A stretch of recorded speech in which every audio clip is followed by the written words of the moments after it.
we certainly need transparency around any process that we have and around the practice and the outcomes of those moderations.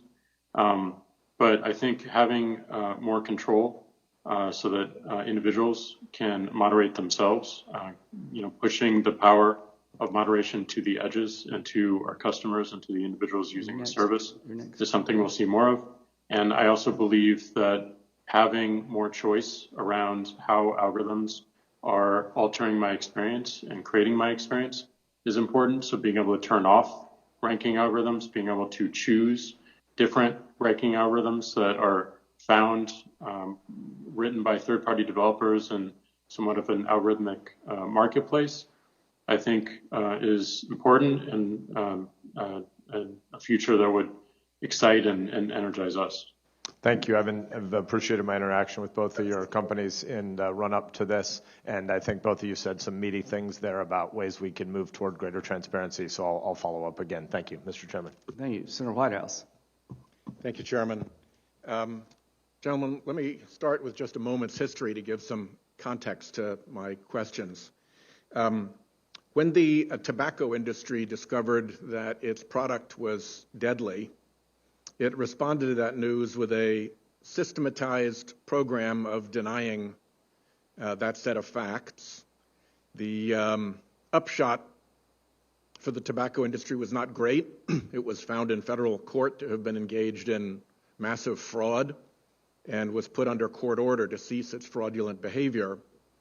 At around the same time, the fossil fuel industry began to run into a similar problem regarding the effects of its product, and it picked up the tobacco industry scheme kind of where it left off, including using some of the same individuals, some of the same entities, many of the same methods as the tobacco industry's denial operation. These are persistent, highly motivated, very well-funded and complex information operations, not unlike a hostile intelligence service would run. And they are quite secretive. And we're now seeing a new form, I guess you'd call it election denial, happening around our country right now. So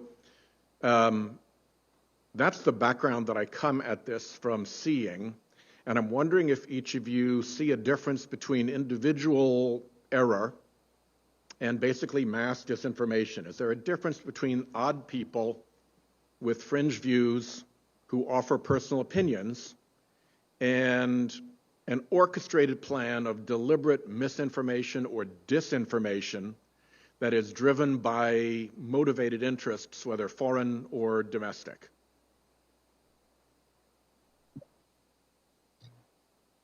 Senator, I absolutely think that there's a difference, and you can see it in the patterns of use on the platforms. And in our policies and operations, we view these coordinated, inauthentic behavior operations, networks of fake and sometimes combining with real accounts to push out a message, but make it seem like it's coming from a different place than it is, or might be more popular than it is. This is what we saw the Internet Research Agency out of Russia do in 2016. And since then, a number of other governments and private organizations, including some companies like what you've mentioned, have engaged in this behavior. Now, the good news is that I think that the industry has generally gotten its systems to be a lot more sophisticated to defend against that in the last several years. It's a combination of AI systems that we've built to find networks of accounts that aren't really behaving quite the way that a normal person would, coupled with large numbers of content reviewers, sometimes with expertise in counterterrorism or counterintelligence, and then some signal sharing, whether it's with the intelligence community, law enforcement, different groups that have expertise in different areas, and with other tech platforms. But this is a big effort on I think all of our sides to make sure that we can defend against this kind of interference, and I think we are getting better and better at it. Well, let me encourage you to persist. As you know, the last time you were here, you were asked about advertising paid for on Facebook denominated in rubles, which was not a very sophisticated scheme to be able to penetrate, but Facebook was unable to penetrate it, and your upgrade from that original setup was simply to allow a shell corporation to intermediate between the real actor and not. So I encourage you to continue to try to make sure that real voices are what are heard on Facebook. Mr. Dorsey, let me turn to you and ask you the same question in the context of bots. Brown University recently did a study that showed that about 25% of all tweets about climate change are generated by bots. Most of them obviously push out climate denial, as I described that operation. How is Twitter's capacity to identify a bot as opposed to a real customer? Well, to build off your previous question, I do think there is a difference, as Mark said, and I do think there are many coordinated campaigns to manipulate the public conversation, to divide people all around the world, to confuse and generally to distract. And we do have policies and enforcement to prevent as much of this as possible. It is a growing threat, and it shows no signs of slowing down. Bots are one way that entities do this. Sometimes it may look like a bot, but it's actually a human that is organized with other humans for a particular agenda. So it is challenging. We are doing work right now to better identify bots on our service. Let me just interject, Mr. Dorsey, real quick. As a baseline proposition, do you agree that a bot does not deserve a voice on your platform, that it should be actual people and organizations? I don't agree with that as a high level. I think we should be labeling bots so that people have greater context for what they're interacting with. Fair enough. There are plenty of bots on our service that provide a valuable function, and I wouldn't want to take that away. Let me ask both of you, and maybe you can supplement this with the answer in writing for the record, because my time is getting short and this is a complicated question. But the question is, when does it matter to Twitter and when does it matter to Facebook to know who the actual entity is who is using your platform?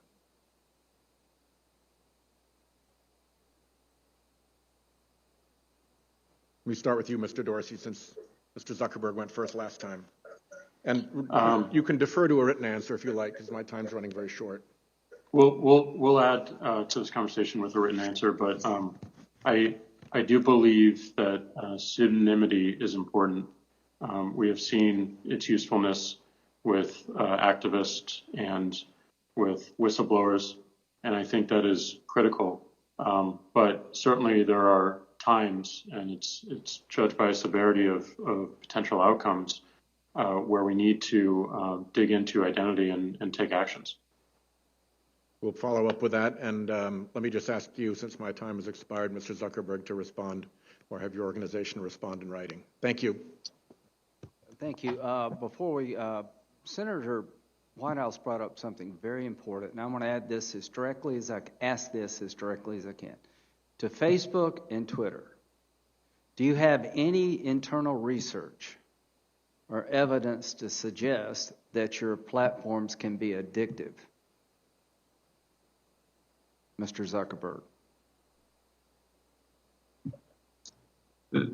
Senator, I think we can follow up with a summary of research that we have, but from what I've seen so far, it's inconclusive, and most of the research suggests that the vast majority of people do not perceive or experience these services as addictive or have issues. But I do think that there should be controls given to people to help them manage their experience better. Okay. And this is something that we're very focused on. Mr. Dorsey. I'm not aware of internal research, but we can follow up. But I do think, like anything else, these tools can be addictive, and we should be aware of that, acknowledge it, and make sure that we are making our customers aware of better patterns of usage. So the more information, the better here. Thank you. Senator Hawley. Thank you, Mr. Chairman. In the late 19th century, the heads of the biggest corporations in America, the robber barons, got together and they set rates, they set prices, they determined how they would control information flow, they determined how they get rid of competition. And I'll be darned if we aren't right back there again.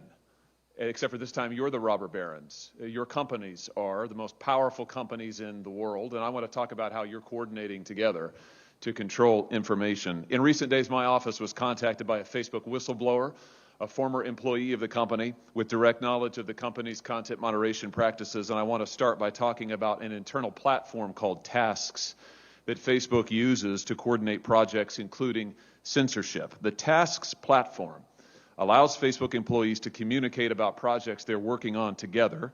That includes Facebook's censorship teams, including the so-called community well-being team, the integrity team, and the hate speech engineering team, who all use the Task platform to discuss which individuals or hashtags or websites to ban. Now, Mr. Zuckerberg, you're familiar with the Task platform, aren't you?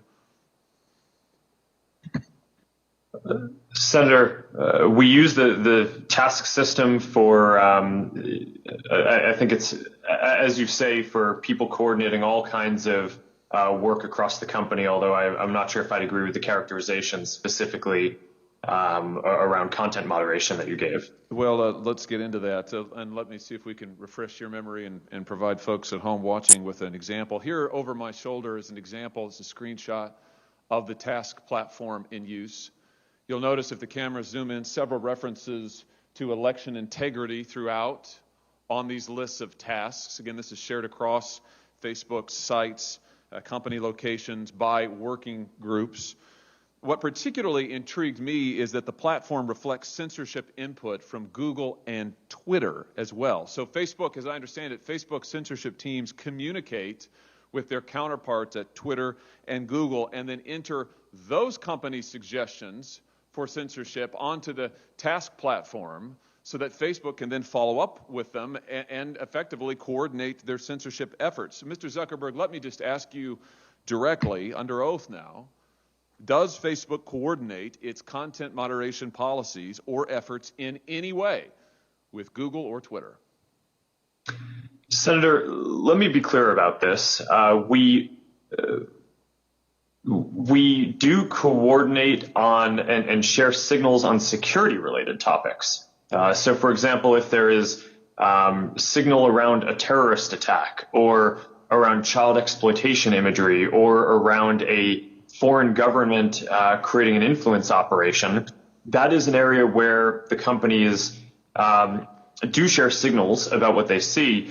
But I think it's important to be very clear that that is distinct from the content moderation policies that we or the other companies have, where once we share intelligence or signals between the companies, each company makes its own assessment of the right way to address and deal with that information. Well, I'm talking about content moderation. I'm talking about individuals, websites, hashtags, phrases to ban. Is it your testimony that you do not communicate with Twitter or Google about content moderation, about individuals, websites, phrases, hashtags to ban? Just yes or no. Do you communicate with Twitter or Google about coordinating your policies in this way? Senator, we do not coordinate our policies. Do your Facebook content moderation teams communicate with their counterparts at Twitter or Google? Senator, I'm not aware of anything specific, but I think it would be probably pretty normal for people to talk to their peers and colleagues in the industry. It would be normal, but you don't do it? No, I'm saying that I'm not aware of any particular conversation, but I would expect that some level of communication probably happens. But that is different from coordinating what our policies are or our responses in specific instances. Well, fortunately, I understand that the Task platform is searchable. So will you provide a list of every mention of Google or Twitter from the Tasks platform to this committee? Senator, that's something that I can follow up with you and your team after on. Well, yes or no, I'm sure you can follow up with the list, but why don't you commit while I've got you here under oath? It's so much better to do this under oath. Will you commit now to providing a list from the Tasks platform of every mention of Google or Twitter?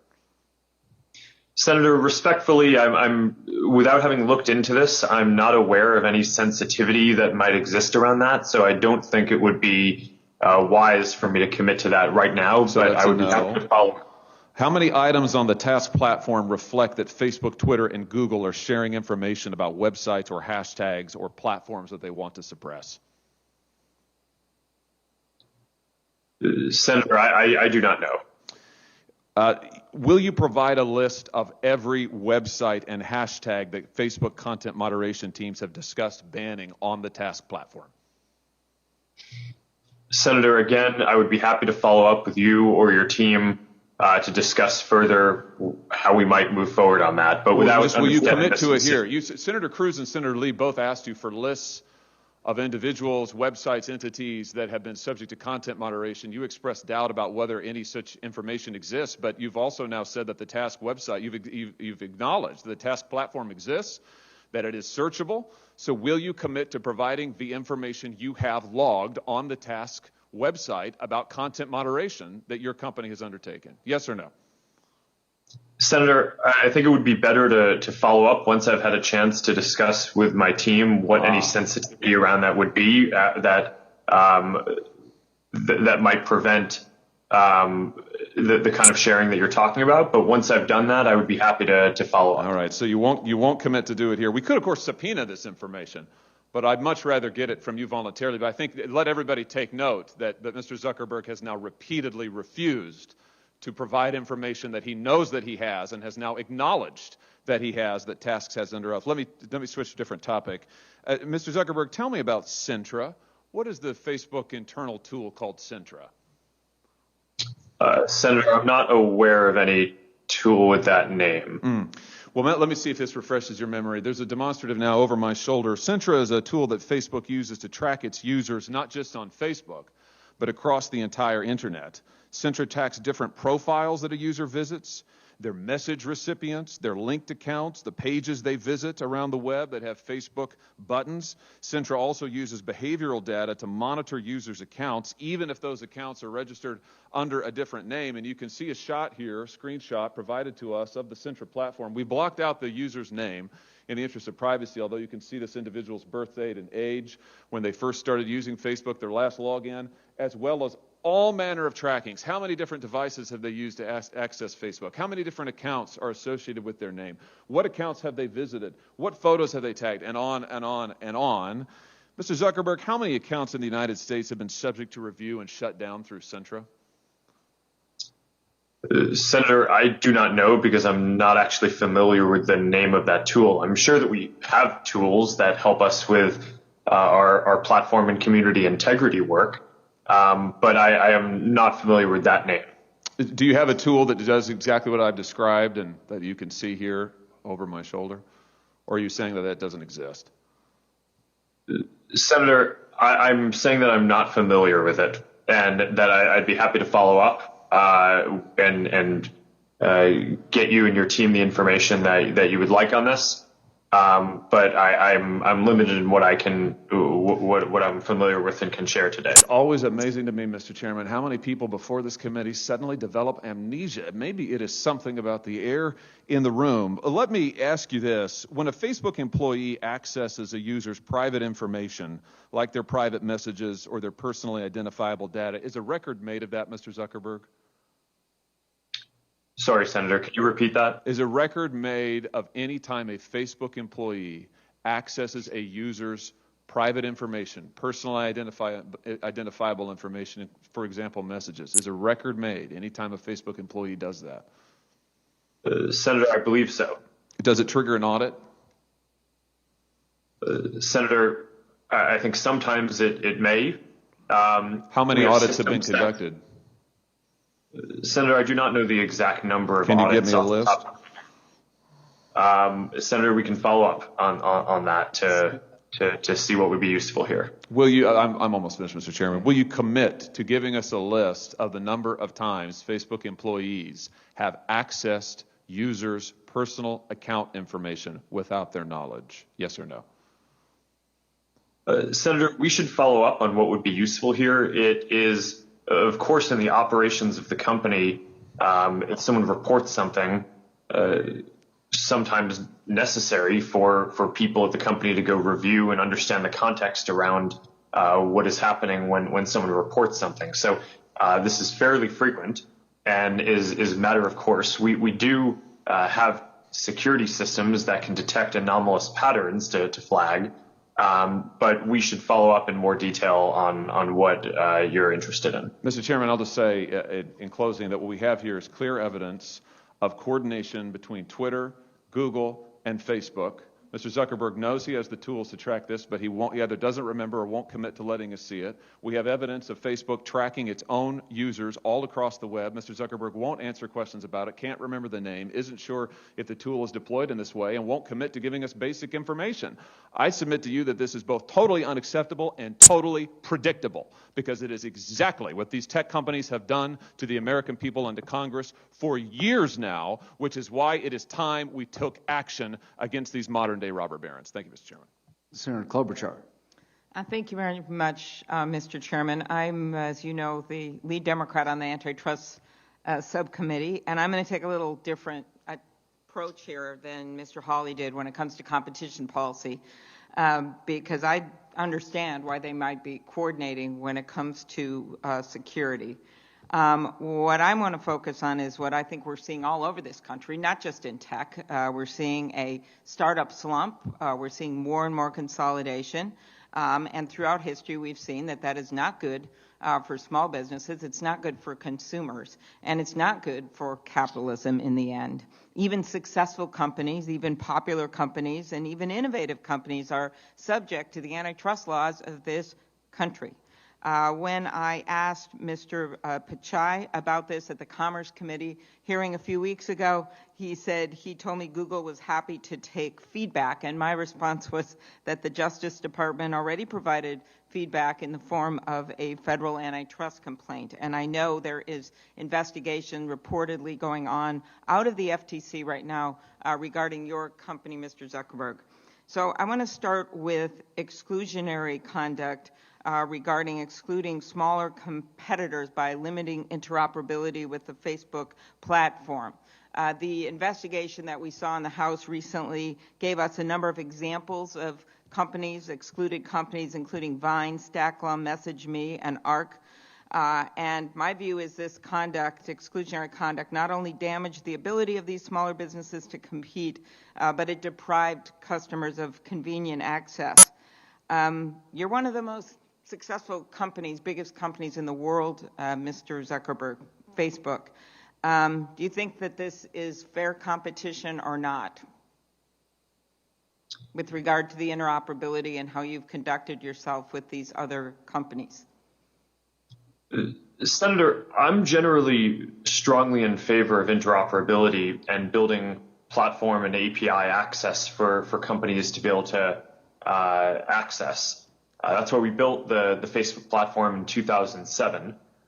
Some of the policies that you mentioned, I think, came about because what we were seeing was not necessarily startups, but larger competitors like Google and some of our Chinese rivals from trying to access our systems in order to use their scale to compete with us better. And it just felt to us like at the time that wasn't the intent of what we were trying to enable. Okay, well, we may have a non-Chinese example here. I just want to know, I know that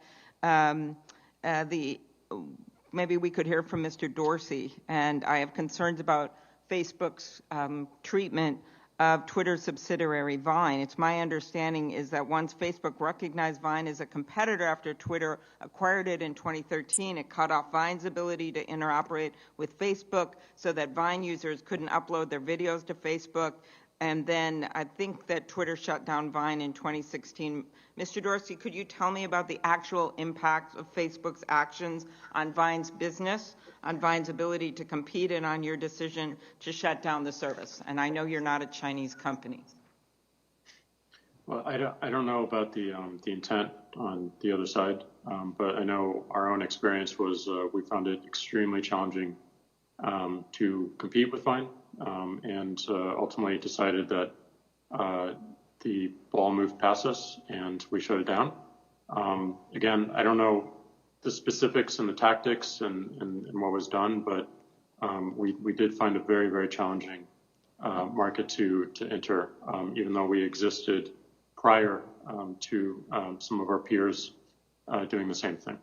Okay, I'm going to move to something else quickly. Instagram and WhatsApp. We have some released internal Facebook emails in which you, Mr. Zuckerberg, wrote that Instagram was nascent, and if they grow to a large scale, they could be very disruptive to us. And in a later email, you confirmed that one of the purposes of Facebook acquiring Instagram would be to neutralize a competitor. You wrote those emails that were mentioned in that House report. Is that right, Mr. Zuckerberg? Senator, I believe so, and I've always distinguished between two things, though. One is that we had some competition with Instagram in the growing space of kind of camera apps and photo sharing apps. But at the time, I don't think we or anyone else viewed Instagram as a competitor, as a kind of large multi-purpose social platform. In fact, people at the time kind of mocked our acquisition because they thought that we dramatically spent more money than we should have to acquire something that was viewed as primarily a camera and photo sharing app at the time. Okay, well, so and then here's the issue: is though we don't know how it would have done, and when we look at your emails, it kind of leads us down this road as well with WhatsApp. That part of the purchase of these nascent competitors is to, I'll use the words of FTC Chairman Joe Simons, who just said last week, a monopolist can squash a nascent competitor by buying it, not just by targeting it with anti-competitive activity.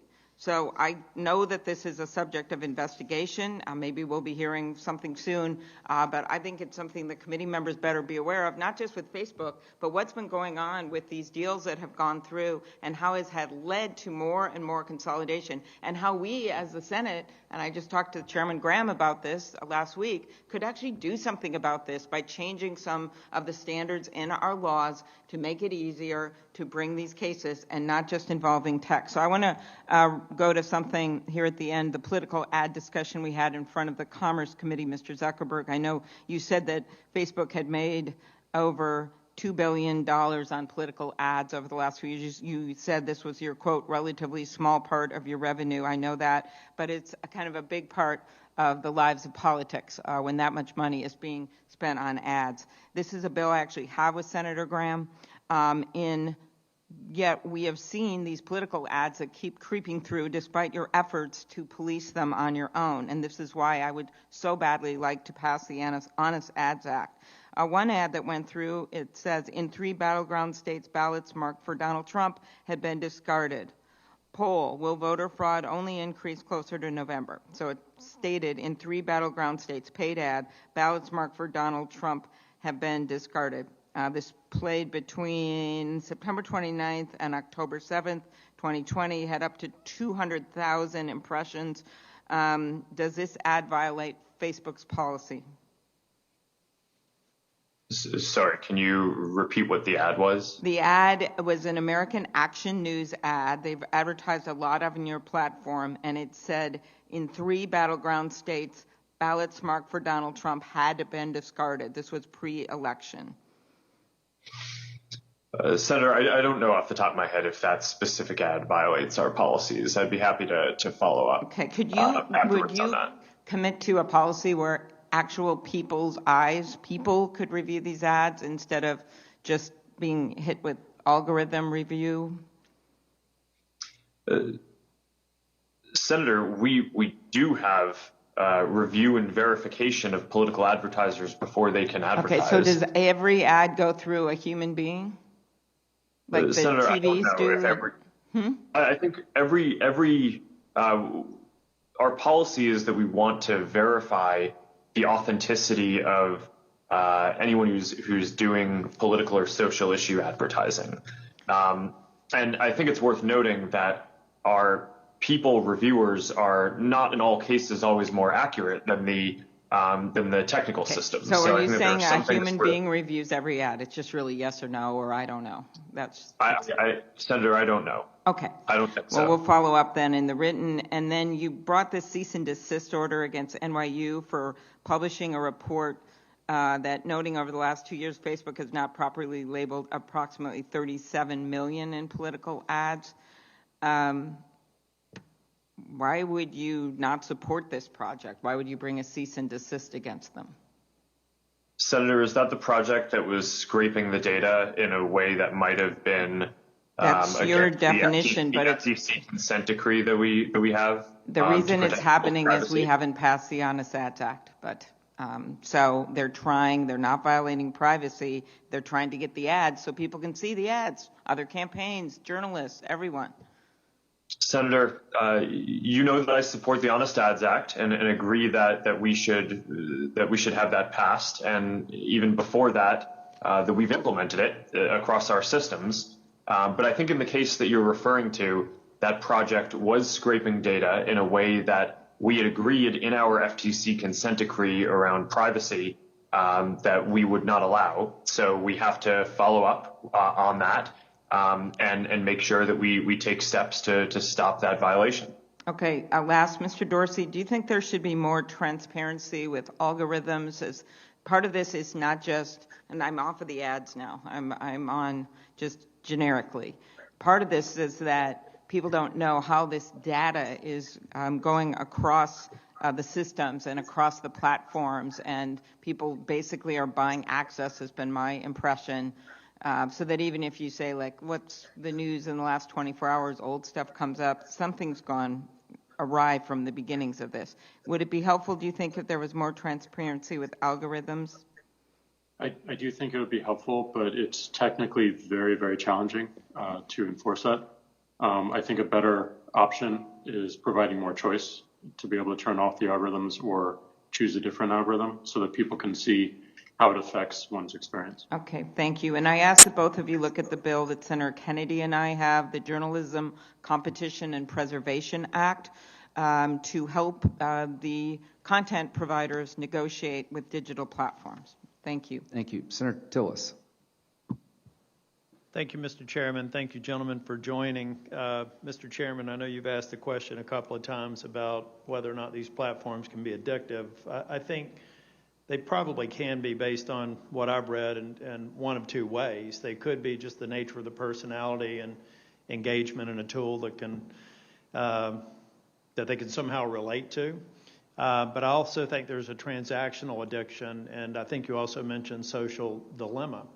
I think that's the use of analytics, which I don't criticize among the platforms, but it's the use of analytics to addict you to go down a certain path to produce a certain outcome. And that could either be an outcome forming an opinion or an outcome buying something you didn't even think about 30 minutes before you started going down that path. So I think there are things that we've got to look at, and I do agree with Mr. Zuckerberg and Mr. Dorsey. It's not conclusive, but common sense would tell you it's a problem already, and it could become a bigger problem. Mr. Zuckerberg, I'd like to go back to the task platform for a minute. When I looked at the screenshot that Senator Hawley put up, it looked a lot like a work management tool. Can you tell me a little bit about that and how many people are actually engaged as users on that platform at Facebook? Senator, yes, thank you. I was a bit surprised by Senator Hawley's focus on our task system because all this is, it's a basic internal project management tool. It's exactly what the name sounds like. It's used by companies, by people across our company thousands of times a day to assign projects and track them. And it's used for all manner of different types of tasks across different people and teams. And do you know roughly how many Facebook either contractors or full-time employees are actually users of the task platform? I think that probably the majority of Facebook employees and people we work with have some interaction with the task system as part of some part of their work. It's basically just a company-wide to-do list. The other platform that Senator Hawley mentioned was the Centra platform. You said you weren't familiar with that one, but I think that is something that would be helpful, maybe as a follow-up, to really understand the nature of that platform. I won't press you on it today because you said you weren't specifically familiar with the name of the tool, but I would be more interested in how it's used. But Mr. Dorsey, does Twitter have a platform similar to the task platform for work management communication among staff? Absolutely. I mean, even the smallest companies use these tools. We use a tool called Jira. Yep. I was involved in implementing these in my time in technology sector, so I could see why you have these platforms. But Mr. Zuckerberg, you mentioned you didn't think there was a systematic coordination between Google and Twitter, but you could conceive of how people in similar professions, may have a discussion, have a relationship, maybe talk about it over a beer. So could you see how the skeptic could see how these platforms could be used across platforms to force certain outcomes? Let's say you had 100 people at Facebook, 100 people at Twitter, and 100 people at Google that all had a political bent. They get together, they share notes, and then they go back and make decisions that could make it appear like it's a corporate initiative, but it could be an initiative by maybe some well-intentioned but misguided staff. Could you at least conceive of that being possible? Senator, I understand the concern, and I think that coordination, specifically on writing the policies or enforcement decisions, could be problematic in the way that you're saying, which is why I really wanted to make sure that it was clear that what we do is share signals around potential harms that we're seeing, whether it's specific content in the aftermath of a terrorist attack that people are trying to share virally, so that way if one platform is seeing it, another platform can be prepared that it will probably see that content soon too. Signals around foreign interference in elections. But I think it's quite important that each company deals with those signals in the way that is in line with their own policies. And that, I think, is very different from saying that the companies are kind of coordinating to kind of figure out what the policy should be. I understand what the concern would be around that, and that's why I wanted to be clear about what we do and don't do there. No, I agree with that. I would find it horribly irresponsible to think that this was some sort of a systematic approach across the platforms, but just with the sheer numbers of people that you all employ now, I could see how some of what's been suggested here in the hearing could actually occur with just small groups of people trying to manipulate certain outcomes. I don't want to get into details there except to know that the task platform, if it's similar to ones that I have experience with, has a lot of logging, has a lot of data to where maybe you could do yourself a service by saying, I hear what's been suggested here, but in analyzing the interactions between groups of people and seeing maybe some aberrations, some people being more active and more geared towards one outcome or another, it could actually help you alleviate some of our concerns with the way these platforms are being manipulated. I'm not going to have time to drill down into some of the specific questions. I am glad to hear that you all are open on some regulatory outcome. I will tell you, if you listen to my colleagues on both sides of the aisle today, I fully expect that Congress is going to act in the next Congress, that we're going to produce an outcome.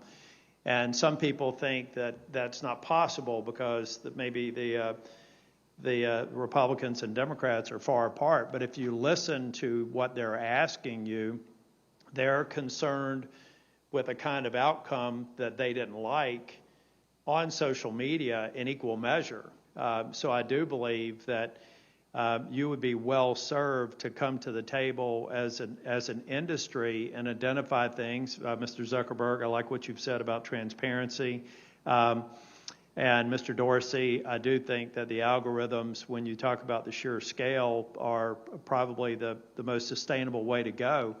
But we're still going to have some confidence. I like your concept on choice as well. But we're going to have more visibility into what's occurred and what's produced certain outcomes. Like a Veterans Day post that I did after the election. It was actually after my opponent had conceded. I just posted a picture thanking veterans.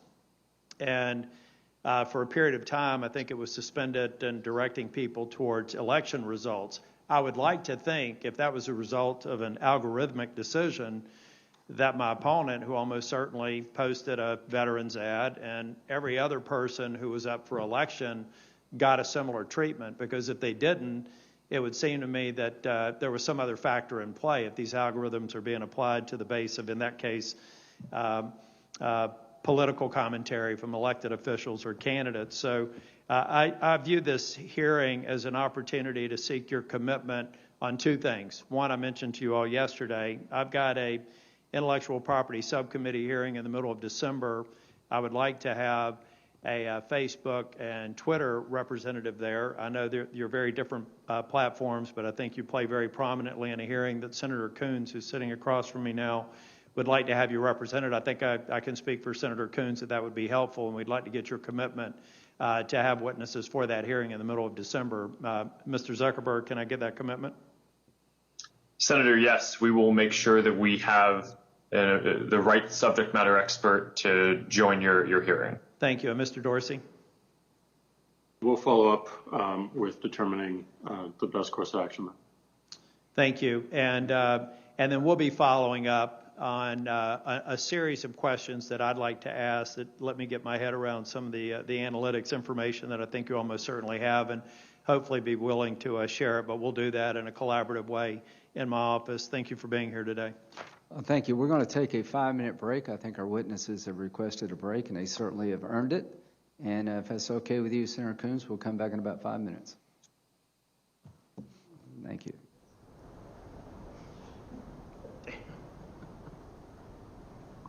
Always, who breaks with the nicest people will always say yes.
witnesses on the other end?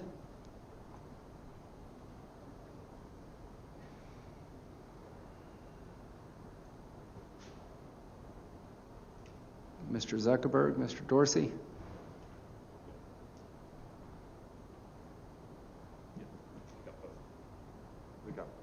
We got both. Thank you. I'm sorry we went so long without a break. Senator Coons. Thank you, Mr. Chairman. In the last 4 years, we have seen some unprecedented attacks on our democratic institutions, our social norms, the ways in which we conduct ourselves in this democracy, and many would say on truth itself. And in today's society, you can't talk about truth without also considering the impact of social media and social media platforms. So if I might, Mr. Zuckerberg and Mr. Dorsey, free expression and open debate are, of course, core values of our society. But whether you wished for it or not, the inescapable fact is your algorithms, your policies, and your business decisions shape what billions of people across the world and a working majority of people here in our nation understand to be true. That's the case for election integrity, for a potential COVID-19 vaccine, for climate change, for hateful and dangerous stereotypes, and many other critical issues. I also want to recognize that it, in no small part, was the hard work of many, led by your ingenuity and resolve, that built these impressive American companies and revolutionized the way the world communicates. We need that same resolve to reckon today with what must be done to win our society's battle for truth. Mr. Zuckerberg, as you know, yesterday I sent you, along with 14 of my colleagues, a total of 15 senators, we sent you a letter urging Facebook to do more to address hate speech and calls to violence on the platform. We focus particularly on anti-Muslim bias, on an issue that warrants specific attention given the tragic consequences of anti-Muslim hate speech in Myanmar and Sri Lanka, in New Zealand, and right here in the United States. And I appreciate that Facebook has taken actions in response to these issues, but this letter points out why we need better metrics and transparency to actually evaluate your actions. So my colleagues and I urge better enforcement, in particular, of your call to arms policy, which could have made a difference in a recent tragedy in Kenosha, Wisconsin. You and I spoke last week. I appreciated our conversation. Can I count on you to provide specific and written responses to each of the questions in this letter, and then can we discuss them again? Senator, yes, I read your letter, and I commit to getting back in detail with our team to address the important topics that you've raised. And one of your questions that I can actually answer right now, I think it was your second question about reporting in our quarterly transparency reports about the prevalence of hate speech that we find on our platforms. We will actually be adding that metric into our transparency reports this Thursday when we announce our latest round of our latest transparency report. Well, thank you, Mr. Zuckerberg. Let me just make sure I hear you right about prevalence, because that's one of my areas of concern, is the absence from the report of the prevalence of hate content.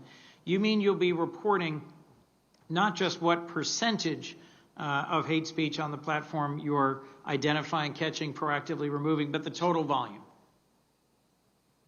Senator, that's my understanding is the prevalence of that content is a percentage of content on the platform. And over time, our goal is going to be to get into more detail, which is the subject of some of the questions that you've asked here, as well as we've already committed to an independent audit of the community standards enforcement reports, so that way people can have full confidence in all of the numbers that we're putting out. We've been doing these reports for I think less than a few years now, and we'll continue to flesh them out and add more details. That way, people can apply the appropriate oversight and scrutiny to the work. Thank you.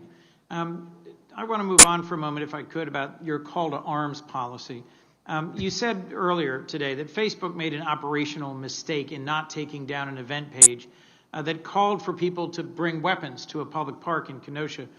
As I think we all know, there was a tragic incident of vigilantism in Kenosha where a young man brought his AR-15 from Illinois to Kenosha and ended up with 2 protesters dead and 1 injured. You indicated this was because this operational mistake was because Facebook had just adopted its militia policy a week earlier, and contractors without specialized training didn't pick up the violation. And I appreciate your frankness as to that in your answers to questions earlier today from Senator Durbin. But your response to Senator Durbin didn't mention that the event page also violated a separate call to arms policy in place for over a year that contractors aren't tasked to enforce. So I just have to ask as a follow-up, why didn't you before and also today reference the call to arms policy when reviewing what went wrong in Kenosha? Senator, my understanding is that post did not necessarily violate that call to arms policy at the time. The call to arms policy does not prohibit anyone from saying, let's go get our guns and do something. For example, if people are organizing a hunting trip, that's obviously not going to be something that should be against the policies. But what we do on some of these policies, which I think I'm glad to get the opportunity to address this, is some of these are context specific and just require a higher level of context and expertise in the area to enforce. So we don't necessarily have all of the 35,000 reviewers assess every single one of these policies. So I can follow up in more detail if you would like on the call to arms policy and the nuance there specifically. But that's also a bit on how we operationalize these policies. Well, thank you for that answer. I do want to follow up because just facially it seemed to me that this was a violation of your own call to arms policy. But I look forward to that conversation. Mr. Dorsey, if I might, at a House Energy Committee hearing, I think it was 2 years ago, you committed to something that I was just discussing with Mr. Zuckerberg, an independent civil rights audit, but in your case of Twitter. The audit released by Facebook in July has proven invaluable to bringing sunlight to some key areas in which Facebook does need to improve. Will you follow through in your commitment and commission to this independent audit of Twitter? So we work with civil rights groups all over the country and around the world to get feedback. We're in constant conversation with them. And we do believe that being more transparent and making our transparency report a lot more robust, which today we still have some gaps, is important for any entity to audit independently of us. We believe that's important because an audit like that could take away from the work that we need to do. We'd rather provide the information in a raw format so that people can do that work. If I heard you right, you aren't going to pursue an independent civil rights audit, but you are going to continue to release data and to consult with civil rights groups. I'd welcome a more thorough answer as to in which way having an independent outside audit would actually harm your transparency efforts. I don't mean it would harm it. I mean that we want to provide enough information so that people can do this work independently of us on their own timelines. And that's where we need to make our transparency report more robust. And as I said, we have regular conversations with these groups and take feedback regularly. You do, Mr. Dorsey, have policies against deep fakes or manipulated media, against COVID-19 misinformation, against things that violate civic integrity, but you don't have a standalone climate change misinformation policy. Why not? Well, misleading information, as you are aware, is a large problem. It's hard to define it completely and cohesively. We wanted to scope our approach to start to focus on the highest severity of harm. We focused on 3 areas: manipulated media, which you mentioned, civic integrity around the election specifically, and public health specifically around COVID. We wanted to make sure that our resources that we have the greatest impact on where we believed the greatest severity of harm is going to be. Our policies are living documents. They will evolve. We will add to them. But we thought it important that we focus our energies and prioritize the work as much as we could. Well, Mr. Dorsey, and I'll close with this. I cannot think of a greater harm than climate change, which is transforming literally our planet and causing harm to our entire world. I think we're experiencing significant harm as we speak. I recognize the pandemic and misinformation about COVID-19, manipulated media also cause harm, but I'd urge you to reconsider that, because helping to disseminate climate denialism, in my view, further facilitates and accelerates one of the greatest existential threats to our world. So, and thank you to both of our witnesses. Thank you, Mr. Chairman. Senator Ernst. Thank you, Mr. Chair. And Mr. Zuckerberg and Mr. Dorsey, thank you both for being here with us today virtually and for your commitment to constantly improving the way your platforms are serving people across the country. There has been a lot of talk today. Many of us have been listening from our offices or online about the censorship of ideas and news on your platforms. And these are the things that have been at the forefront of Americans' minds in the lead up to the election, as well as the weeks since our 2020 general election. And, you know, the people that I hear from, of course, believe that conservatives were wrongfully being silenced, while those on the left that were given basically free reign of your platforms. And one of the points of contention that is often brought up is that you do recruit heavily from California, which leads to your employee base skewing quite heavily to the left. So my first question is for both of you. Do you have concerns about your ability to monitor disinformation on both sides of the political aisle equally, given that the majority of your employees typically do lean towards the more progressive side? And again, to both of you, have you taken any steps then at all to make your employee base more representative of the country as a whole when it comes to political affiliation? And Mr. Zuckerberg, if we could start with you, please. Thank you, Senator. I think that this is those are both really important topics. In terms of assessing what is misinformation, I think it's important that we don't become the deciders on everything that is true or false ourselves, which is why we've tried to build a program of independent fact checkers that we can work with on this. And those fact checkers are accredited not by us, but by the Independent Pointer Institute for Journalism as part of the International Fact Checking Network. And it includes fact checkers that I think span the political spectrum, as well as I think the majority of them who would call themselves apolitical. So we've tried to address the issue of making sure that there isn't a bias in our actions by actually having us not be the deciders on that type of content ourselves. And to your second question about taking steps to diversify the employee base, this is a sensitive area in that I don't think it would be appropriate for us to ask people on the way in as they were interviewing what their political affiliation is, which of course makes it hard to know.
independent of any one particular employee or individual at our company. And included in that system are checkpoints. Checkpoints to make sure that we are removing any bias that we find, checkpoints to do QA and monitoring of all the decisions that we make, having an appeals process, which is an external checkpoint on whether we made the correct enforcement action or not. So we want to build something that's independent of the people that we hire, and that is our focus, building a system. Second, like Mark, I'm really excited that we are at a stage where we can decentralize our company even more, that we do not need people to move to San Francisco, that we can hire people all over the country. They can stay where they want to be, wherever they feel most creative. And that's not just in this country, it's around the world. And I think the tools are in a state where we can do that more easily. We've obviously been forced to do it with COVID. And I don't think it's a state that we will return from. With the days of having one centralized massive corporate headquarters in any one particular city are certainly over for us, at least, and I think many other entrepreneurs starting companies today. Yeah, very good. I really appreciate that, and I think that COVID has taught us all a very important lesson, and for those to be able to work remotely, I think you will find greater diversity in thought, which is very important, I think, for the types of platforms that you both represent. Now, I'd like to move on to an entirely different topic, and since I began my career here in the Senate, I have been committed to, of course, protecting those who need it most, and folks, our children are the most in need, and it's our job as lawmakers to respond to the ongoing threats against them. And social media has created a whole new world for all of us, and it can help us share that information and resources with the public about human trafficking and child exploitation. And it can also help us keep track of sexual predators and ensure our children are safe from those known threats. And in fact, I've been working on legislation that would help update what information sexual predators have to provide about their online identities. And as we all know, however, social media can also be incredibly harmful. Child sexual abuse material, CSAM, is present on nearly every single social media platform that exists. And in such polarized times, I am grateful that it is this subject that we do find, it doesn't matter if you're on the left or the right, we can come together to find solutions for this issue. And Mr. Zuckerberg, I know that you and I touched upon this briefly last week when we spoke over the phone, and I do hope, Mr. Dorsey, that you also share Mr. Zuckerberg's commitment to fighting these types of issues on your platforms. So just very briefly here, as I'm running out of time, but Mr. Zuckerberg, I do understand that Facebook is planning to outfit Facebook Messenger with end-to-end encryption. And how do you hope to prevent the dissemination of child sexual abuse material if neither law enforcement nor you can access that messenger data? Is there some sort of apparatus that you will have in place that can help law enforcement with those situations? And then Mr. Dorsey, will go to you next as well.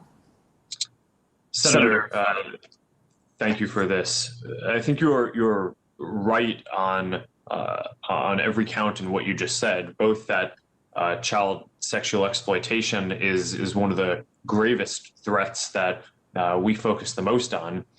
And it is also an area that will face new challenges as we move to end-to-end encryption across our messaging systems. Of course, the reason why we're moving to encryption is because people want greater privacy and security in their messaging systems, and over time are choosing systems that can provide them more privacy and security. And that's something that I think it makes sense for us to offer. I think encryption broadly is good, but it is going to mean that we're going to need to find and develop some new tactics. A lot of what we have found around the best ways to identify bad actors on our system is not actually by looking at the specific content itself, but by looking at patterns of activity and where is it that a group or a person is not behaving in the way that a normal person would, so you can flag and review that. And we've grown increasingly sophisticated at that. That goes across the foreign interference prevention work that we do, and it also will be a factor here. And I'd be happy to follow up in more detail on what we have planned. But overall, I would say that this is something that we're very focused on, and I agree with your concern. Okay, thank you very much. And Mr. Dorsey, you as well. So those that are on Twitter, making sure that law enforcement would have access, if at all possible. If you could give me an overview of that, please. Yeah, child exploitation is absolutely terrible, and we don't tolerate it on our service at all. We regularly work with law enforcement to address anything that we see, inclusive of the patterns that Mark has mentioned. The majority of Twitter is public, so we don't have as much activity in private channels. So it's a different approach, but it's still, we still see the same activity, and it's one of our highest priorities in terms of the severity of harm. Mm-hmm. Thank you both very much for being accessible to us today. I truly appreciate your input, Mr. Chairman. Thank you. Thank you. And Ms. Zuckerberg, I really want to appreciate what Facebook has done in the area of sexual exploitation of children. Y'all have done a very good job of trying to help law enforcement in that area. Senator Hirono. Thank you, Mr. Chairman. Mr. Zuckerberg, for the second time in 3 weeks, you've been hauled before the Senate committee so my Republican colleagues can beat you up over claims that your platforms are supposedly biased against conservatives. The fact of the matter is that these allegations are completely baseless.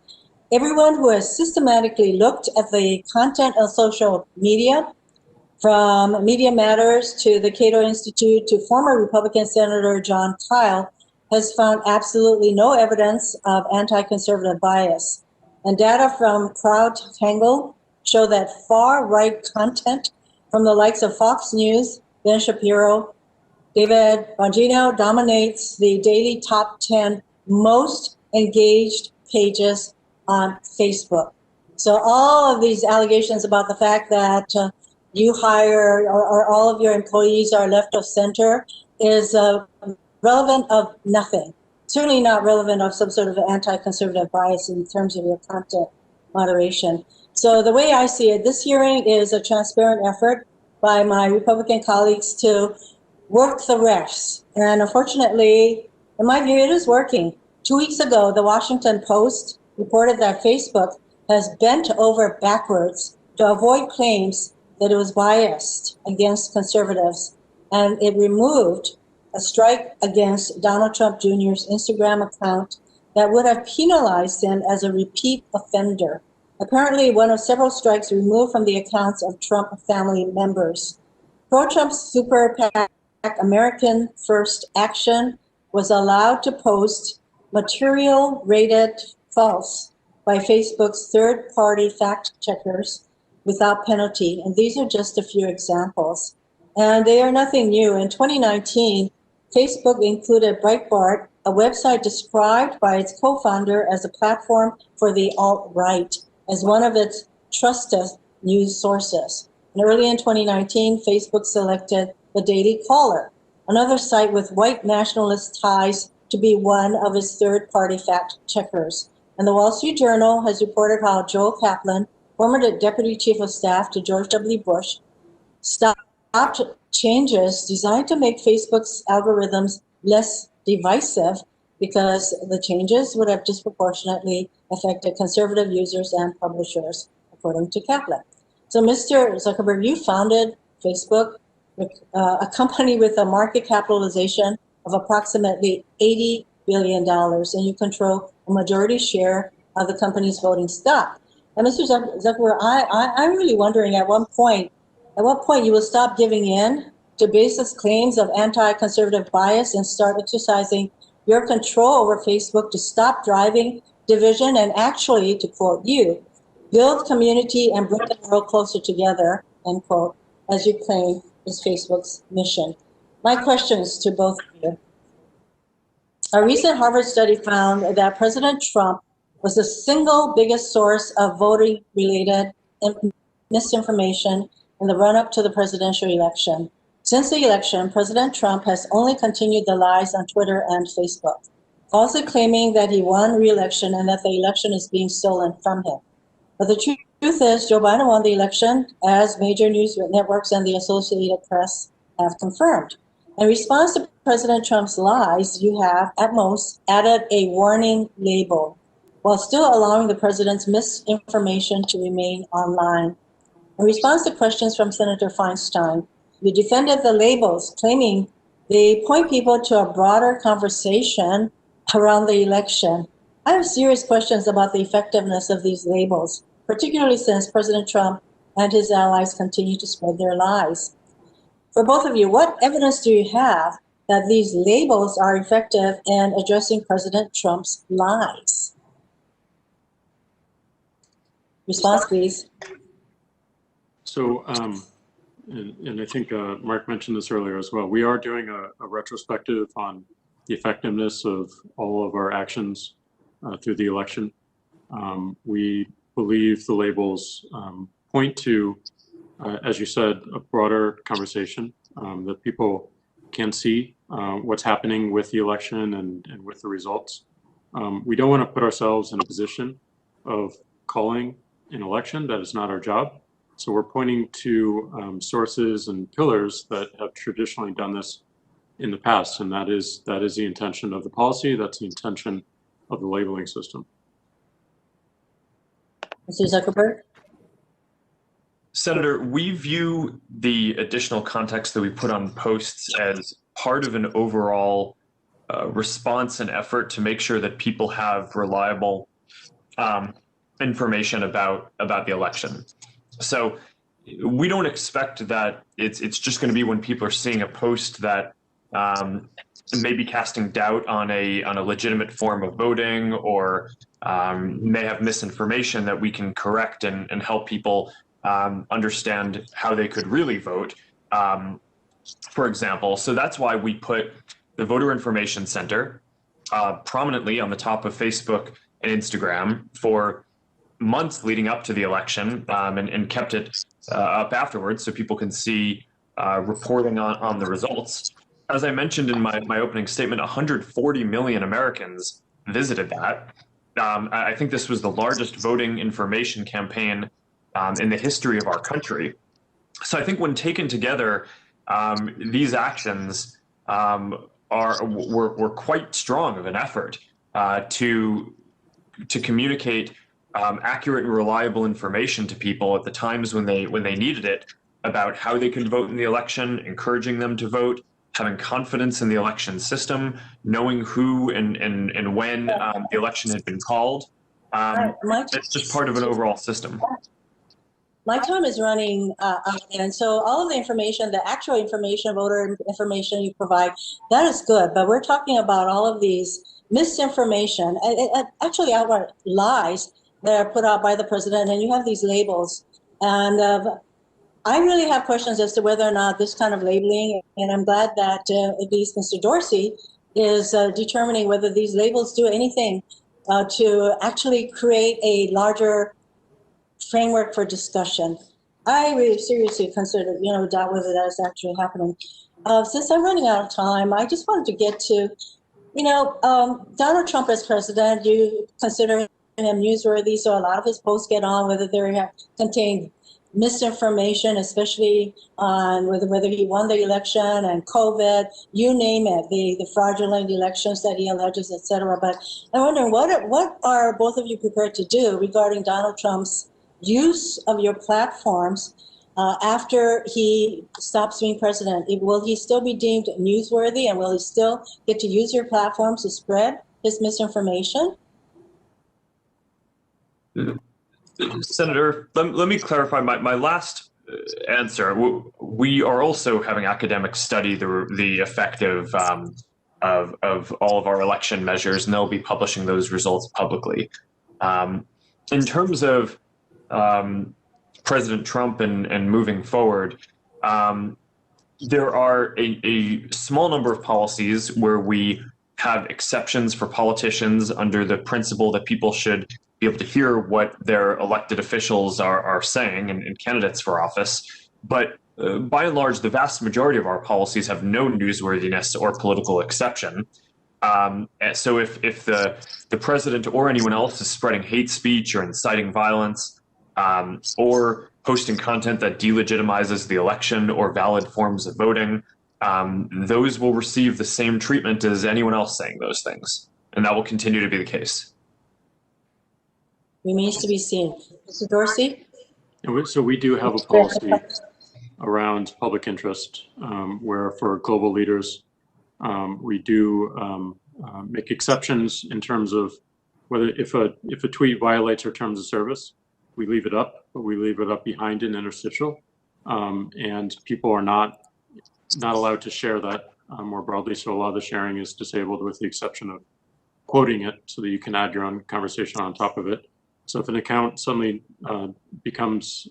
is not a world leader anymore, that particular policy goes away. So I am running out of time, but I have, Mr. Chairman, I'd like to enter into the record a number of studies, particularly a November 1st, 2020 article in the Washington Post titled "Trump Allies Largely Unconstrained by Facebook's Rules Against Repeated Falsehoods Cement Pre-Election Dominance," a May 26, 2020 article in the Wall Street Journal titled "Facebook Executive Shutdown Efforts to Make the Site Less Divisive," 3 studies from Media Matters finding no anti-conservative bias on Facebook, and an article by Dr. Francesca Tripodi titled "No, Big Tech Isn't Silencing Conservatism." I would like to enter these items into the record. Without objection. Senator Kennedy. Thank you, Mr. Chairman.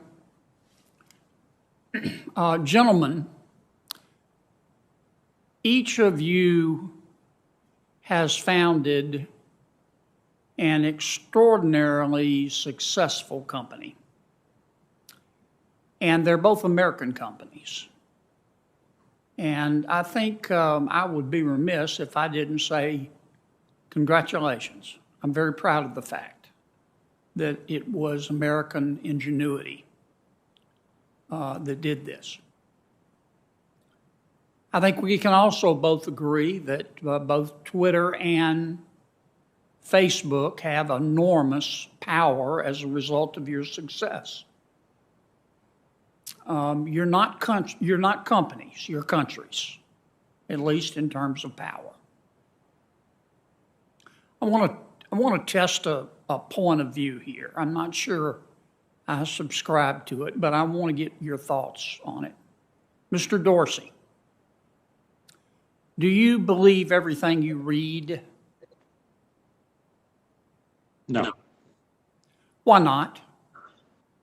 I think it's healthy to have skepticism about everything and have a mindset of verifying it and using as much information as possible to do so. Do you have somebody on your staff who protects you from reading things that they think you shouldn't? No. Mr. Zuckerberg, do you believe everything you read? No, Senator. Why not? Because a lot of things are incomplete or incorrect. So you exercise your own judgment? Yes, Senator. Okay. Do you have somebody on your staff whose job is to filter things that they think you should not be reading? Senator, not externally, although I would hope that the teams that I work with internally do their best to make sure that the information that they're presenting me with are always accurate. Okay. Here is a point of view. I'm not sure I subscribe to it, but it is a legitimate point of view, I think, and I'd like to know your thoughts on it. You have both, and this is directed to each of you, you have both Democrats and Republicans upset with you. The Democrats are upset with you, this point of view holds, because they want you to publish, I'm not using that word as a as a term of art or science here with any special meanings. The Democrats want you to publish stuff on your platforms that they agree with, but they don't want you to publish stuff that they disagree with. And this point of view also holds that the Republicans are upset with you because they want you to publish things on your platforms that they agree with, but they don't want you to publish stuff on your platforms that they disagree with. What if we had a rule? What if your companies had a rule? This is a question, not a suggestion. What if your companies had a rule that said, okay, people aren't morons. I would like to treat people as they treat me. That is that I can read what I want to read and exercise my own good judgment about whether I choose to believe it. So here's the rule we're adopting. If you go on Twitter or Facebook, you can't bully people. You can't threaten people. Maybe this is a subset of both of those, but you can't commit a crime with your words, and you can't incite violence. But other than that, you can print any damn thing you want to, and we'll let our users judge. Give me your thoughts on that. Those are generally the rules we have. I mean, our focus on these policies, Senator, No, you don't, Mr. Dorsey. Excuse me for interrupting, but you're censoring right and left, trying to make both sides happy, and you're making neither side happy. No, that's not the intention. The intention is to... I know it's not the intention, but it's the result. I can see why you might say that and why you might perceive that, and that's why we do think it's important that we add more transparency to how we moderate content, that we give more control to individuals to moderate their own content and focus on algorithms. But a lot of our policies are focused on making sure that people feel that they can express themselves in the first place and not driven away. Everything you mentioned about bullying, about harassment around illegal content or violence, incitement to violence, that is what our policies are, and that is... I know, and excuse me for interrupting, but my time's limited, and I want to hear from Mr. Zuckerberg. But you're not just doing that. You started to censor content. Why not have both Mr. Biden and Mr. Trump able to say whatever they want to on your platform? Mr. Zucker, so long as they don't threaten, bully, incite violence, commit a crime. I'm not justifying the use of either Twitter or Facebook to hurt the Rohingyas. Mr. Zuckerberg, what are your thoughts on my suggestion? Get out of the censorship business, other than the exceptions I talked about. Senator, in principle, I agree with what you are saying, although I think that there are more categories of harm than just the ones that you've mentioned. So, but I think the basic principle behind what you're saying is a definition of free expression that says that people should be able to share their opinions broadly, except if it's going to cause imminent or irreparable harm to another person, which now even the most ardent First Amendment supporters, agree that you shouldn't be able to yell fire in a crowded theater if there's not actually a fire, right? Because that could put people in the risk of imminent harm. So you mentioned terrorism, you mentioned child exploitation and bullying as forms of harm. And I think a lot of the debate is around what are other forms of harm. For example, we're in the middle of a pandemic, and we've assessed that misinformation about COVID and treatments that could put people in additional risk of getting the disease or not seeking the right treatment if they have it, that those are also things that could cause imminent harm. we've taken the position that Mr. election Zuckerberg, let me interrupt you, and I really do apologize. But I'm going to be cut off in a second, and appropriately so. I'm not saying you're wrong by doing what you just described, but that makes you a publisher. And that creates problems with Section 230.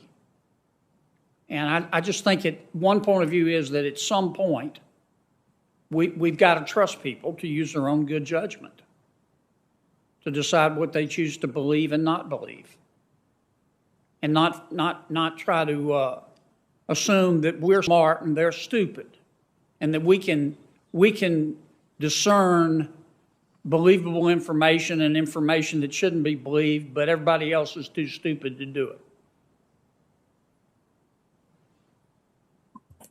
Okay.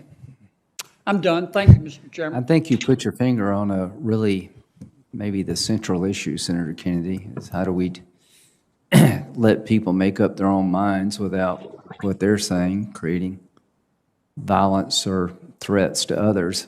Very complicated endeavor. Senator Booker. Senator Booker. Thank you. Chairman, can you hear me? Chairman? Yes, and to our witnesses, we have 2 more senators, and we'll be done, and I appreciate your patience. Senator Booker. I appreciate that, Mr. Chairman, and I appreciate listening to this hearing. I really want to bring just focus back to what I think is why we're here, which is the 2020 election. And I've been saying in this committee for many months now about the tragic consequences of us normalizing things that should express considerable outrage. There's not a person on this committee on either side that doesn't know who the next president of the United States will be. President-elect Joe Biden and Kamala Harris will be the president and vice president of the United States come January 20th. But what is going on right now is dangerous, and it is a threat to our democracy. For the first time in American history, we are seeing a sitting president of the United States make wild and baseless accusations that undermine the democratic process, that don't just delegitimize it. What the president of the United States is doing is trying to thwart our democracy. As we speak, Donald Trump is waging an all-out war on the truth and our democratic systems. And one of his weapons of choice in this disinformation war is social media, and specifically the 2 gentlemen here, their platforms, Twitter and Facebook.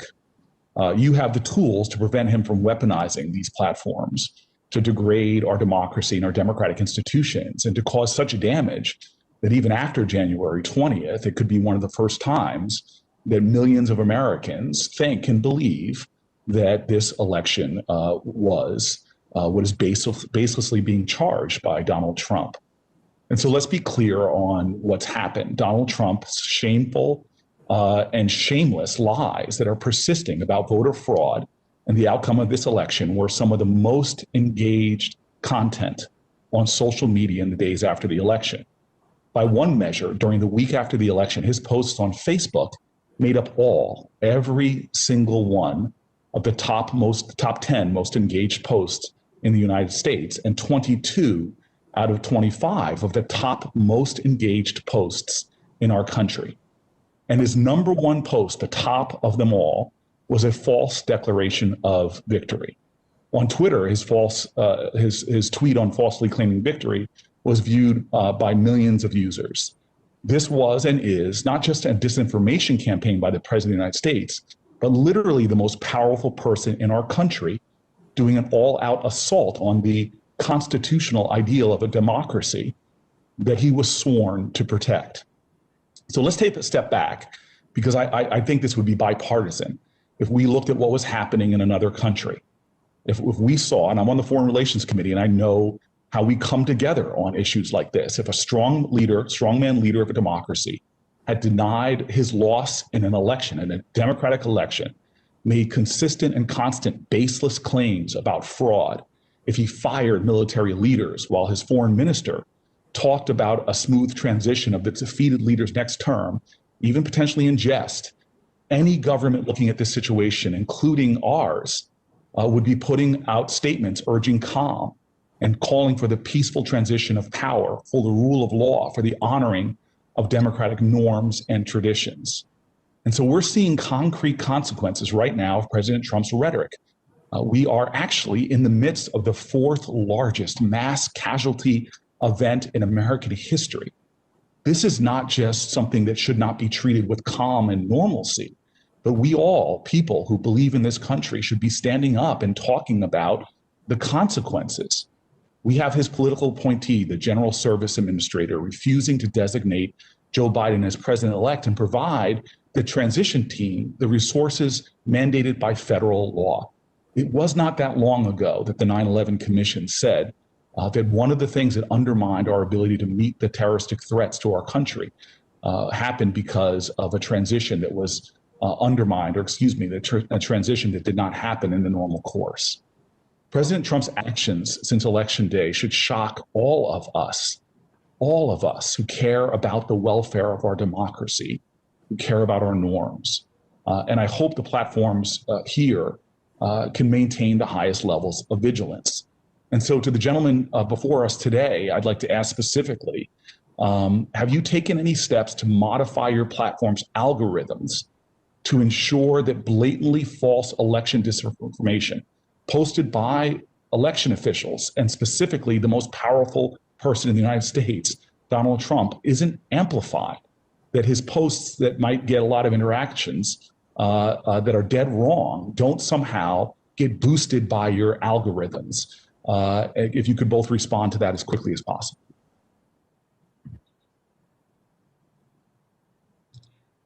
Senator, I'll go first, and I share your concern on this, and I think it's unfortunate that we had to put in place a policy around premature or false declarations of victory, but we had to do that, and we anticipated this back in September when we put the policy in place. And a lot of what we're trying to do is help distribute reliable information, which we attach both to posts on the topic by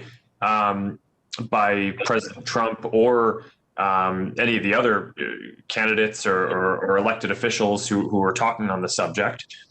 But more importantly, we put that reliable information, including about election results, at the top of Facebook and Instagram for everyone to see, and that supersedes what the algorithm or what newsfeed chooses to show. I appreciate that. I just like to get Jack's. This is information I know.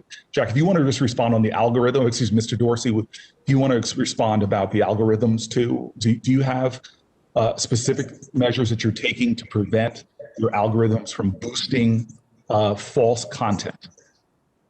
Yeah, so many of the labels did change how the algorithms amplify content. And then, President Trump right now is spreading dangerous misinformation about our electoral process. It's going on right now. And maybe if you guys, if you gentlemen would just cogently, through this process, this ongoing process right now, are there steps you will be taking that you have not already delineated as we are going into what could be very dangerous waters, unprecedented waters in this country? Is there any additional steps that you will be taking right now in the coming days or weeks to stop the further amplification and undermining of our democracy? We are heading potentially, depending upon the behavior of a president who's shown himself to be erratic. Are there steps that you were prepared to take in the coming days and weeks to address this misinformation that we are seeing is coming in an unrelenting manner?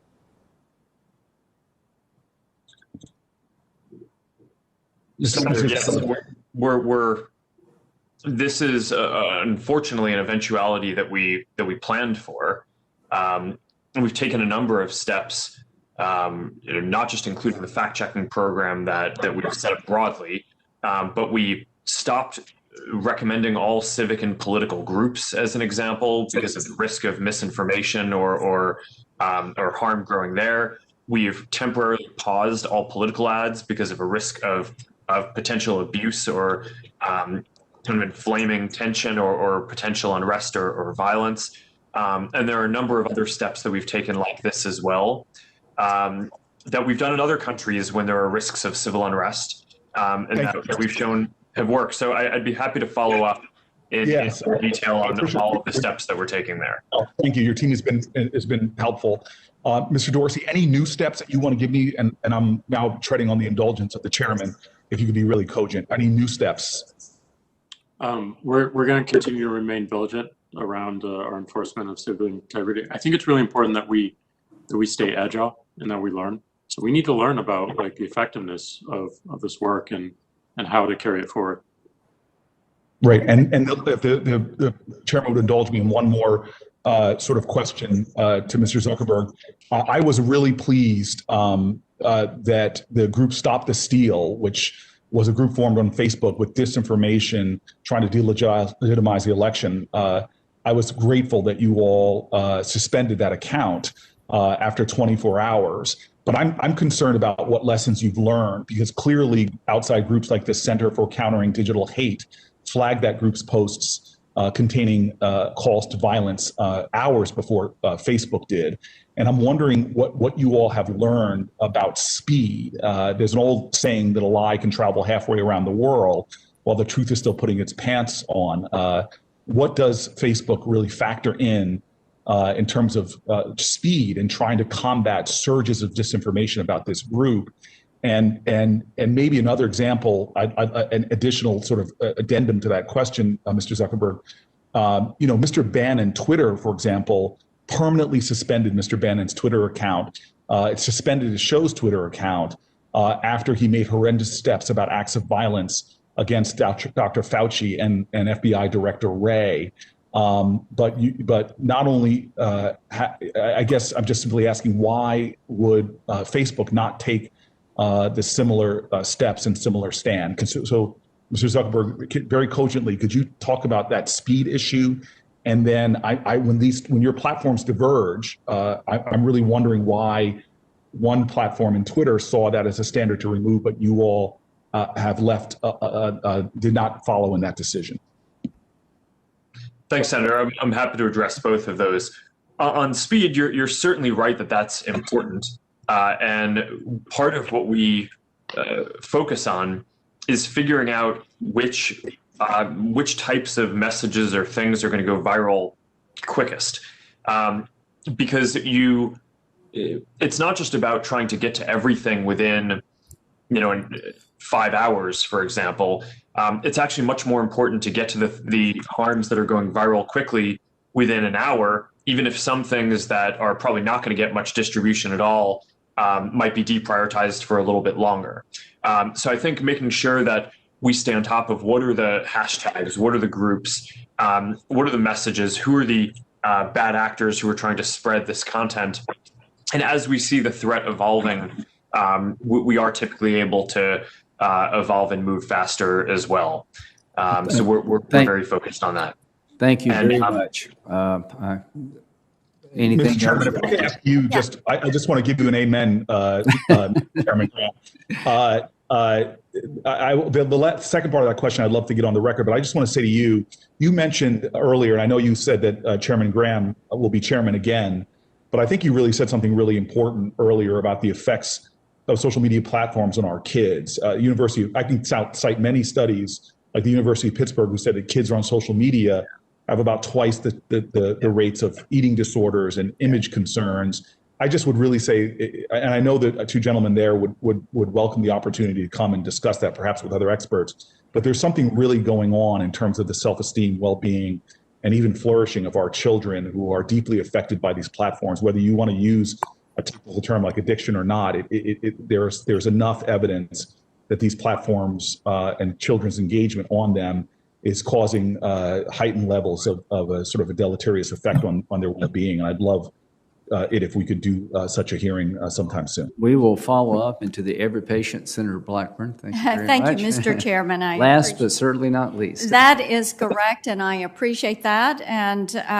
even though my colleague from New Jersey went twice his time, I am going to begin. These are Senate minutes, yeah. Yes, they're Senate minutes. I will agree with my colleagues who have talked about the impact on children. The distribution of information that damages women and children, that leads to violence against women and children, human trafficking, the utilization of these platforms by pedophiles. This is something that we are going to continue to work on. When I was in the House, we passed legislation to put more tools in the hands of local law enforcement to fight this. But you all, if these social media platforms, are going to have to do your part to work with us on this to protect our children. I will also say that we're keeping an eye, and with each of you yesterday, I talked about your financial components. Square, there for Mr. Dorsey, and Libra with Mr. Zuckerberg, and the application of these components to your sites. We're talking about 2020 elections, but we're also looking ahead to how we clean up some of what transpired in the before the 2022 elections. I think it's fair to say, too, that you all probably are now fully aware that there's great frustration with Americans and with this committee, with the way you act invincible, the way your employees act as if you're the invincible gods of the Silicon Valley. Facebook and Twitter don't get to be the last word in what counts as real news in this country, even though you're beginning to conduct yourself as news publishers and distributors. My colleagues and I have asked you all repeatedly through the years for greater transparency and to accept responsibility. You've chosen to do neither. So it is going to be up to us to change existing law and to hold you to account on behalf of the American people. Section 230, the reforms that we're going to put in place will take away this liability shield that you've turned into an opaque wall that you and your content moderators, whether they're algorithmic or human beings or a combination, are hiding behind. And the Online Freedom and Viewpoint Diversity Act, I thank Chairman Graham and Chairman Wicker for working with me on this. This is set up for a markup in this committee on Thursday. And Mr. Zuckerberg, you were stating earlier that we needed to put some definition in place. We're going to do that. We're going to take away nebulous language, and we're going to be specific. Unlawful, inciting personal harm, inciting terrorism. We're going to do that and clear that up for you. Mr. Zuckerberg, Facebook is more like a government than a traditional company, is a statement that you have made. There's a lot of power in that for you. So yes or no on a couple of questions here. Does Facebook routinely censor a user's account at the behest of a foreign government? Yes or no? Senator, I'm not sure if there's anything in particular you're referring to, but in general, we don't there is censor. something in particular that I'm referring to, and I'll answer it. Yes, you've done that. You have 60 million users in Vietnam. Of course, this is a communist regime. Under the orders of the Vietnamese government, did Facebook shut down and ban the account of a Vietnamese dissident because he criticized the government's land policy? Yes or no? Senator, I'm not familiar with all the details of that, but I believe that we may have done that, and that in general we try to follow the local laws of different countries. And you kept him off for 3 months. In Turkey, does Facebook have an anti-blasphemy policy where it will take down photos of the Prophet Muhammad if the Turkish government orders it to do so? Senator, again, we don't have a policy against that, but the answer is we do follow. Yes. Well, we follow local laws. The answer is yes. In Russia, under pressure from the Russian government, did Facebook take down a post advertising the rally in support of the dissident Alexei Navalny? And the answer is yes. I'll help you with that. Do you believe it's Facebook's duty to comply with state-sponsored censorship so it can keep operating, doing business, and selling ads in that country? Senator, in general, we try to comply with the laws in every country where we operate and do business. Okay, and I think that you prioritize profit over principle when you look at these countries, and also in communist China, which they have banned their citizens from you. You can't operate there. And in China, Twitter, you have an opponent there. You've got a knockoff, Weibo, that is a Chinese Communist Party-owned company, but your companies, even though they're banned there, you're still trying to do business in those countries. Mr. Dorsey, does Twitter do business with Huawei? I don't believe so, but we can follow up. Oh, I can answer it for you, sir. You helped launch Huawei's Mate 3 Pro 5G, and it is featured on Twitter's marketing page website. How about Alibaba? You do business with Jack Ma's company with their links to the Chinese Communist Party? If by business you mean allowing people to advertise on a platform. Your answer is yes. Mr. Zuckerberg, are you aware that last year China's top internet regulator agreed to spend over $800,000 for the communist mouthpiece, the People's Daily? And they did this so that they could advertise and promote China to the American people on Facebook.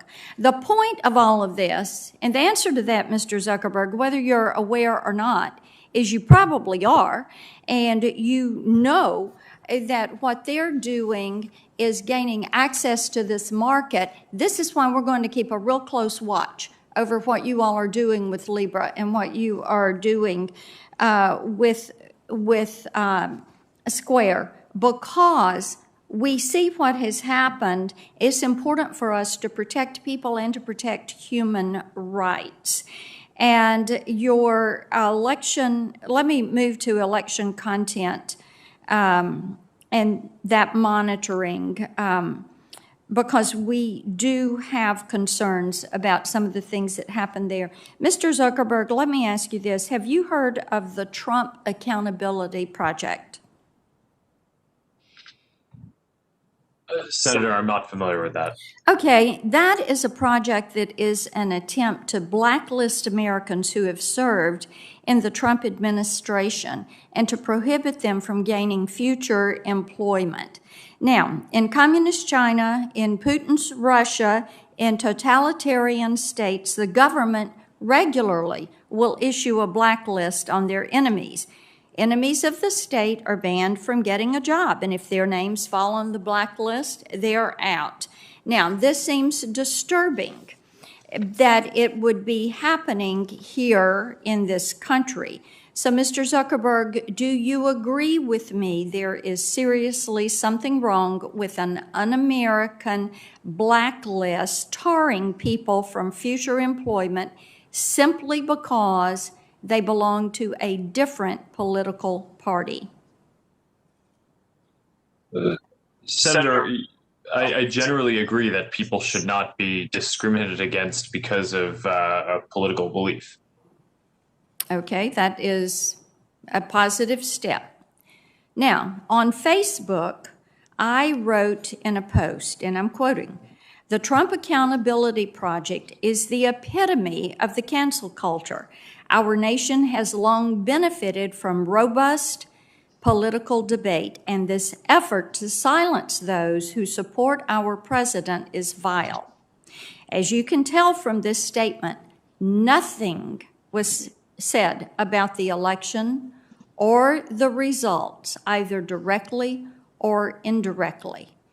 But somehow I got slapped with your elections flag sticker. So what each of you need to realize, and you've heard it time and again today, you say you don't keep lists. Obviously, you have lists, because there are some of us who are regularly censored and called down by your content moderators. Do we want to see these lists? Yes. How have you built these lists? We want to know. I would remind each of you, You are a Title I service. You are an information service. You are to be the new public square. But what you are doing with your power that you have derived, because federal law gave you the ability to stand up and grow without being hit by lawsuits, you have used this power to run amok. You have used it to silence conservatives. You have used it to build your list. You have used this power to act like you hold all the power, that you can make these decisions. You have driven this cancel culture because you have not called to account your moderators. You have refused to take responsibility for your employees and their actions, so thereby reining you in on the issues of privacy, data security, content moderation, liability protections, defining who is a publisher in the virtual space. That is up to us, because you have proven you do not have the will, the strength, the ability, and you will not accept the responsibility to do it for yourselves. I yield my time. Thank you very much, Senator Blackburn. To the two witnesses, you made it through. I think you hopefully will understand a little bit better about where the committee's at and our concerns. I want to thank you for appearing. I wish we could do it in person, but I could understand why we had to do it remotely. We will have more hearings coming up in the next Congress, I'm sure, to try to find ways to modify 230 to deal with some of the issues that were brought before the committee. I just want to thank you both and just say that you have been hugely successful in ways probably beyond your own imagination. And we've got problems around your platforms that have to be dealt with, and we will do it hopefully collaboratively. The bottom line is we want to make these platforms better. We want to continue to grow this part of our society responsibly. And right now, without regulation or without lawsuit, is pretty much becoming the Wild Wild West. And I appreciate both of you for being willing to try to find ways to come up with systems that will ensure more transparency, more choice, and more confidence. And Mr. Chairman, yes, sir. If I may just add my thanks to the witnesses and also to you for having this hearing.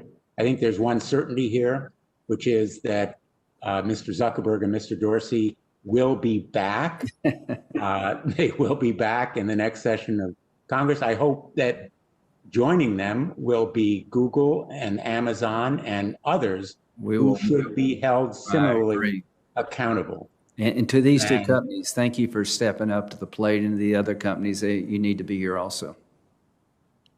And I again, thank them, and we need to have greater accountability by reducing the shield. It's now nearly complete, and I want to thank you, Senator Graham, for working with me on the Internet Act. A number of our colleagues have raised the problem of child sexual abuse material. Best way to counter it is to act. If we really are serious about all this rhetoric and the jumble of grievances that we've heard, let's begin the journey with a single step. We can do it through the Internet Act. It's on the floor of the United States Senate, having been reported unanimously out of this committee.